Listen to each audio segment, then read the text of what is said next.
Hello everybody.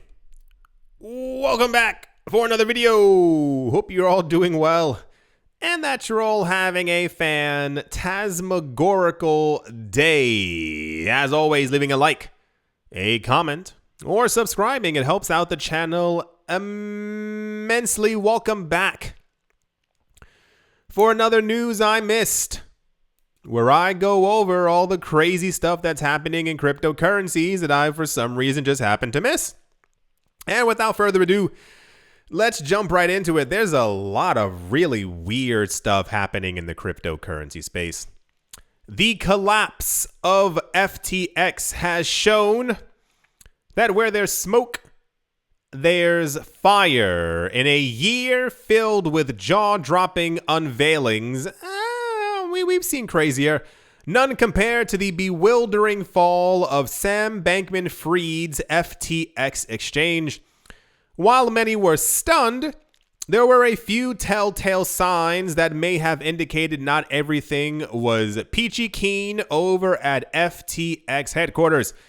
These issues began to compound, and on the 5th of October, I published, the person who wrote this, he said, I published a detailed commentary about my decision to begin pulling funds out of FTX and to start shorting FTT. Here's the tweet for it right here. This was said by Ishan B on Twitter. He said, I'm taking all of my capital out of FTX official and going short FTT. FTX has been swinging and missing all year long on so many activations, and something shady is going on at FTX. Here's 12 reasons. Geez Louise. Here's 12 reasons why I'm completely out of the FTX club and SBF FTX. And then it has like a pointing down finger. The last week, it hasn't, I'll give it 10 days. We've seen an enormous amount of people who for some reason keep saying that, and I'm not saying that they did not, but keep announcing that they figured out the entire SBF FTX things a couple of months ago. One of the really weird things about all of this is, at least for me, now here's my perspective on the entire thing. I think actually a lot of people figured this out a while ago. Remember how, we keep seeing stuff in the cryptocurrency space, or even like sometimes I'll tell you something that's not working, some coin that's garbage, or some coin that's so-and-so. And it takes me 5.5 minutes to find the actual information and the news and the metrics and the charts for all of you to see in the video, that I'm not simply making something up. I'm not like, I don't like this coin, it's terrible, don't use it. But I can show you the actual numbers and the transactions and the fake transactions and all the other numbers and metrics. So I do think that a lot of people figured this out a while ago. I also heavily believe that FTX is not the black horse, the black sheep, the evil, gigantic entity that everyone thinks that it is, because I don't think that they're the only company that was doing stuff like that. Like what happened with Sam Bankman-Fried and him essentially lying for a year and some change to everyone about the way that the company allegedly was working is one thing. But a lot of people are sitting here going, oh, thank goodness, we can finally get away from this. And I'm like, no, we've had news about multiple cryptocurrency exchanges, multiple coin projects for a very long while, that they're insolvent. People can't take their money out. Something fishy seems to be going on. Remember when this was 10 days, 7 days, a week, some change after, so remember Changpeng Zhao sent out that tweet, and he was like, Sam Bankman-Fried, you evil, I don't like you anymore. And everything began to cascade and fall down. Then we had a tweet from Sam Bankman-Fried that said to Changpeng Zhao, okay, I get it, you win. He literally wrote, okay, I give up, you win. But then he mentioned a day or two later something along the lines of that he wanted to restart, and bring back up FTX to its former glory. His reasoning for this was, he said, it would only take us a couple of days or a couple of weeks to actually get the money back. The idea being that on a daily basis, they were doing around $10 billion worth of trading volume. And a portion of that trading volume actually was given to FTX. That's how all crypto exchanges work. If you trade on Binance, there's like a portion of the fees actually goes to Binance. And this is a big portion of how Binance is making its money. So he announced, he was like, if we just had a couple more weeks of trading, we would have gotten all that money back. When he said that, at least to me, it let me know that there are other exchanges probably who are also doing what we would consider very shady activities. But if there's ever a deficit, if money's ever looking like it's running kind of low, you simply just go to the actual people who are trading and you take their trading fees, which would normally be given to the cryptocurrency exchange, and that props up the company. Do you all honestly believe that FTX was the only fraudulent thing in this space? You know how many coins we've seen, I've told you about were absolute garbage and then they completely poofed and disappeared constantly all the time? You know how many companies have done it? You know how many DeFi platforms that I was like, I don't think this is actually decentralized, ended up disappearing this year? It's really weird because there are people always looking at these metrics. There's a reason why we have Chainalysis and Glassnode. They look through all of these things all the time. They look through these numbers. But those are professional institutions. Normal people also have access to a huge amount of this data. These are on relatively open blockchain and website sources and stuff like that. And people can see when something is wrong. They can look at the order books. Like many, maybe the vast majority of the population may not be able to see when something is wrong, but there are people who are experts at this. I think a lot of people realized this a long time ago. But the problem is, at least in my view, I don't think that they're the only fraudulent company. There have been so many cryptocurrency projects that have launched over the last 5 to 6 years, and these coins were garbage. We were even told by other developers, yes, something's wrong over there. Like it doesn't work, it doesn't do so and so. But these chains then have a valuation of $17 billion over the course of a bull run. Why does that happen? Because as long as everyone else is making money, no one ever cares. That's been the mantra of this entire year. People figured out a long time ago that a lot of these other coins, a lot of these other chains, these websites, these other businesses, something wasn't looking right. Remember that thing earlier this year where that guy from that TV show he loved DeFi. It was the greatest thing in the entire world. He was bragging on TV that he was making millions of dollars per day. Nothing can do this but DeFi. Everything in this space is super cool. DeFi is amazing. The protocol, it didn't even go belly up. It went belly up to the moon. It just kept on floating away. The whole thing completely crumbled and collapsed. And the next day, after he realized that he lost money, he told everyone else, we need regulations. This is the worst space I've ever been in my entire life. Remember the other guy, the guy on who has that really weird finance show where he's running around hitting bells and whistles and buttons and it's really annoying to watch him. Remember, he was also really into crypto. He was making good money. He told everyone, I'm really bullish on Bitcoin. The market started going down. He's like, Bitcoin's garbage. I hate Bitcoin. Everyone's always happy as long as they're making money. The moment people, once again, I told you all this before, and listen to my words. There are a lot of pyramids in the cryptocurrency space, but a lot of people believe that they are near the top or at the top of that pyramid. When it begins to collapse and they realize that they were a lot lower in the food chain than they thought, and they start losing money, that's when everyone goes, oh, of course it was a fraud. I knew it was. There have been so many people, and not even just this guy. Like, I get it. People have been looking through the numbers and people so-and-so. Remember 2 days after FTX actually began to like crumble, and there were all these people on CNBC and Fox News and Fox Business. Yeah, I knew it was going to happen. Yeah, me and my friends were looking at it for a while. Oh, that's incredible. You are worth billions of dollars and one of the most recognized people within the cryptocurrency space, but you made no effort to tell hundreds of millions of people that they were about to lose tons of money. You kept that hush, secret, even though you knew the master plan the entire time. It's always the same. Half of these people are looking for attention, looking for clout. And the other half, it's always, yeah, we pulled money out of that months ago. Oh, that's crazy that you didn't tell everyone else that they were about to lose tons of money? Not not this guy on the screen. It's always the same exact people who always, oh, no, we saw that months ago. Even when they didn't. They're looking for fame and fortune. Stop following false prophets in the space. It is so exhausting to have to go through this 9 times a year. Keeping in mind, this is not our only collapse this year. This is what I keep telling people. I understand that this is a terrible, horrible, horrendous thing that's happened to crypto. We have these every single year, multiple times a year. This is not the only thing that we've gone through this year. Do you see prices? Do you remember where they were at the beginning of the year? It's because things keep collapsing over and over and everyone's like, what? Fraud?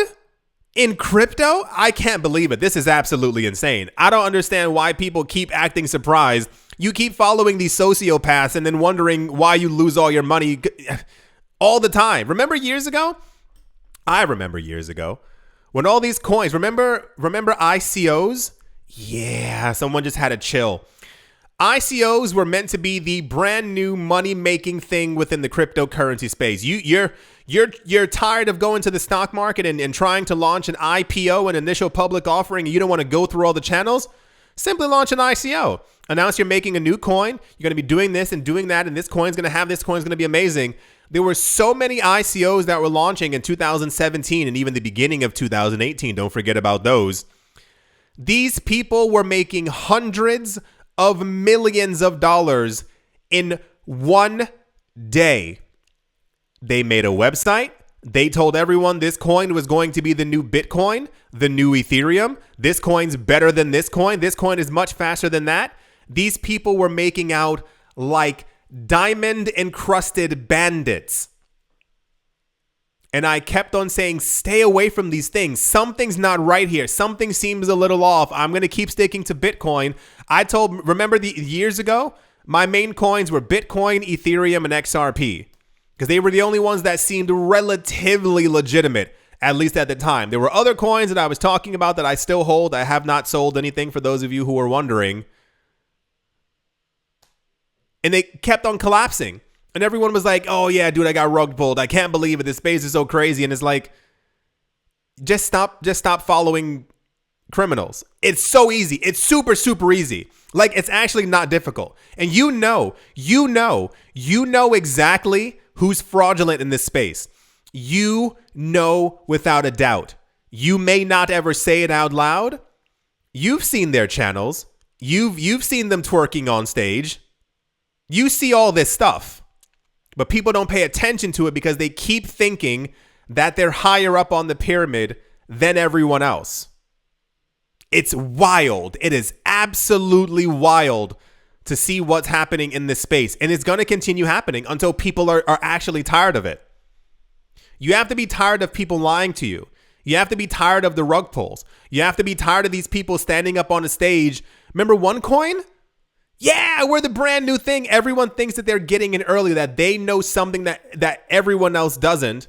And then it collapses and they go, what happened? I don't understand. You know what's wrong and what's right. You know who's fraudulent in the space. You know exactly what's going on. The bottom line is that things didn't seem right. A month later, we are witnessing the fallout. This is not, they said, meant to be a victory lap, but rather an opportunity to learn from our collective mistakes and create the systems necessary to prevent this level of fraud from happening again, or just have proof of reserves. It's not that difficult. Many banks are also required to actually show that they have on the order books the amount of dollars that they keep telling everyone else that they actually have.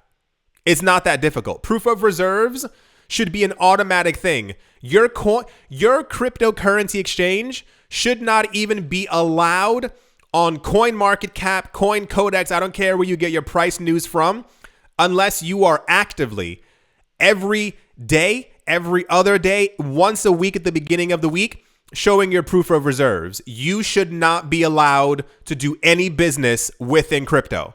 You should be auto blacklisted automatically. If I can't see that you can show everyone else exactly how much money you have. And even more so, if you want to get down and dirty with it, show us your order books. I understand that as a gigantic billion-dollar company, there's a lot that you maybe can't show us for legal reasons. Got it. But if you want to stay compliant and show everyone else that you got it, like you keep saying you do, when you give that information to the SEC, when you file that paperwork to show all these other things and to show yada yada, release that also to the public. Why has this all taken so long?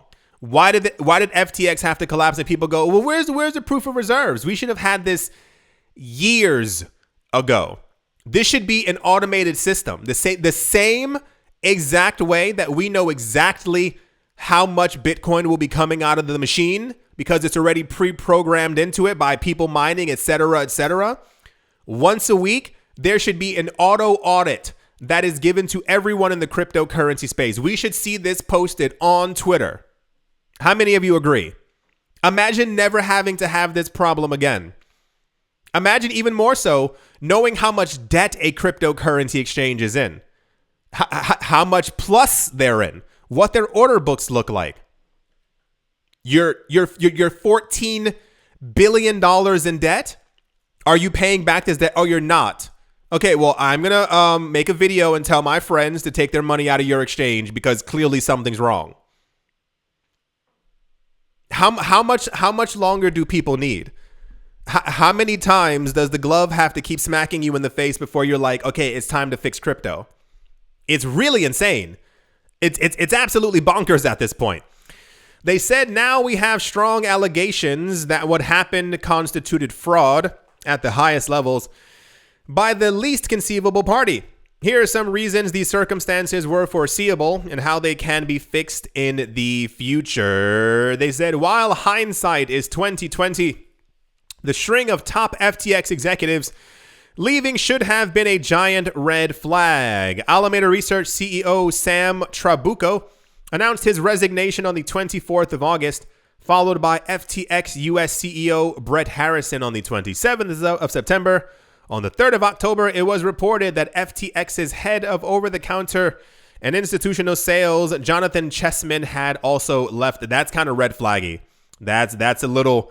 I mean, sometimes acquisitions do occur. So we've had a lot of times in the cryptocurrency space where we hear that Mary Sue is leaving Coinbase because she's been acquired by Google, or there's, this person is leaving Binance and they go, oh, it was great working here because they ended up being acquired by someone for some regulatory approval thing from the SEC. These acquisitions do happen from time to time, but Chessman and Harrison were at the firm for a little more than a year without knowing the specifications of their deals.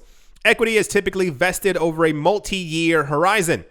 So why would top executives leave without fully vesting their equity in a rapidly growing $30 billion firm? That has to be really... It's one of those moments where you wake up in the morning and you look at the news and you realize that you left the company just in time. I left 3 months ago. Thank the heavens that I was not a part of that actual collapse. As a private company, it was difficult to fully grasp the financial outlook for FTX, but there were signs of trouble. First, trading volumes were down significantly. It had decreased to December 2020 levels that hadn't been seen since the monumental bull run began. Lack of volume directly correlates to lower revenue. This, coupled with the growth of decentralized competitors such as Gains Network and GMX, never heard of that, meant that the business could not have been at its healthiest, but FTX was still spending as if it was. And this goes on for a long time. It's a very, very, very long article talking about how everything collapsed.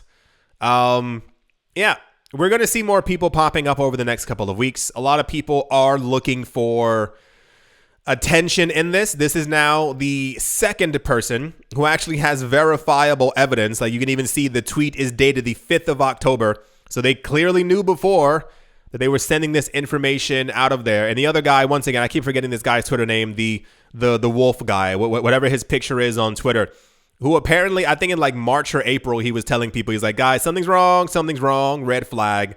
But even then more so, the really weird part that I found about all of this, if you haven't already, I'll try and repost it. I tweeted out something, this was a couple of days ago, about a podcast. The name of the podcast is, I think it's Hard Fork. Is it? Give me like half a second. I'm checking on my phone. I was just listening to it. It's called Hard Fork. Hard Fork is the name of the actual thing. And the podcast title is A Verified Mess, Turmoil at FTX. And they basically like really kind of, I don't know. How do I say this? It appears that a lot of people knew exactly what was going on. But what's weird for me is that Sam Bankman-Fried and FTX were kind of like the poster childs for the cryptocurrency community.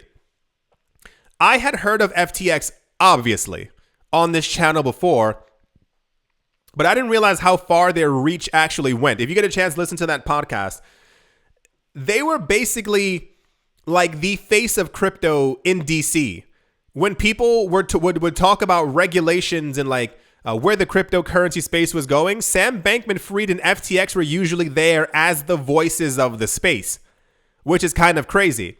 And it's crazy because, hang with me here, I would have assumed that through all of this talk about regulations and regulatory this and how everyone wants to be open and upfront, all these people, and I'm not cornering them for this one thing, but people on Twitter knew what was going on. No one in DC looked into this. There was no one in Washington, DC who had backed Sam Bankman-Fried or FTX. No lawyers who were looking at their order books, who were looking at, how the company was actually being run. Like, think of that. They chose this man, or by default, because he was one of the people who was asking for regulation. Same with Coinbase and many other companies, because they need regulations to be able to get the big money in. But he was chosen as the face of it. You would assume that you choose him as the face of crypto in Washington, D.C., and no one checked to see if the business was actually legitimate, if it was working, if there was proper money floating around. Doesn't that seem crazy to everyone? Because normally what happens is when you choose the face of your party or of, the person who stands on the soapbox, you make sure that they're not crazy. You make sure that they have it all together so that when they are speaking in front of Congress or the Senate or in front of Parliament, wherever you live, that they can talk, that they talk properly. They sound amicable. And then you look into their businesses to make sure that it's not a fraud, because this is the person who you're putting up. It doesn't make any sense. None of this makes any sense. I don't understand. I think the levels of greed in the cryptocurrency space are so monstrous that we ourselves can't begin to imagine how deep this actually goes. Everyone is so desperate to make a buck or to say to their friends that they made $1 million. People will ignore actual fraud and scams, ignore them, or even throw money into them. People will ignore very blatant, obvious news. I find it very weird that multiple people are able to show on Twitter that they knew that this was happening for months and months ago, and there were no other people in crypto who even now. Here's another crazy one. No one else went to FTX and told them in summertime, something looks wrong in your order books. Use the extra money that you are getting from X, Y, and Z from your your daily trading, and start paying off your debts and start buying more Bitcoin and other cryptos for your proof of reserves. This is all crazy. But the problem is, this is going to happen again. I've been in crypto. I've had this channel. It's going on, 7 years? 6, 7 years? This has happened at least 55 times. Random number, 55 sounds completely accurate. It happens multiple times every single year. And everyone keeps pretending like they didn't know what was happening or are, what? I don't get it. How you're able to... No. This is where a huge amount of the scams exist. This is why people keep asking for regulations. Because we've cornered ourselves into a situation where we actually do need regulations. Why? Because things like this keep happening. Because everyone follows the madmen all the time. Imagine if collectively everyone didn't pay attention to the psychopaths in the space. The people who kept on telling you, yeah, BitConnect is legit. Throwing your money all around the market into it's so crazy. It's so obscene to me. Anyway, that's the, what is this called? I predicted FTX's collapse a month before it happened. Good job, guy. And you know, anyone else out there, any multi-hundreds, millionaires, billionaires who are looking at the order books of another company, please let everyone else know months in advance that something might not be good so people can take their money off and we're not all dealing with this situation once again. Because, you know, it's not too nice. That's the FTX collapse news. Let's move on. I sincerely do hope that you've all enjoyed. I hope that you all are having a great day, great morning, a great afternoon, a great evening, wherever you are, wherever you might be. I do hope it's absolutely fantastic. If you are terrified of the things that have been going on and you feel like you do not trust centralized exchanges, put your stuff on a ledger. I think there was a record outflow of Bitcoin from exchanges in the last like 2 weeks. But it's like hundreds of thousands, I think maybe even like low millions worth of Bitcoin have left exchanges. A lot of people are buying ledgers, not to throw this out there, but once again, I do have an affiliate link just in case someone's looking around. But yeah, this is not the last instance of this happening. It will happen again. There will be another crypto exchange somewhere else that is going to fall. So make sure that you have your money protected so we don't end up in this situation once again. Similar to many other things, and especially Mt. Gox, where people just simply lost their money and are still, the people from Mt. Gox are still waiting for their money. Let that actually get into your head for a second. Mt. Gox happened, was it 2012, 2013? Those people still do not have their money back. Thank you all once again for watching, listening, and or supporting. And I will most certainly be talking to you all soon.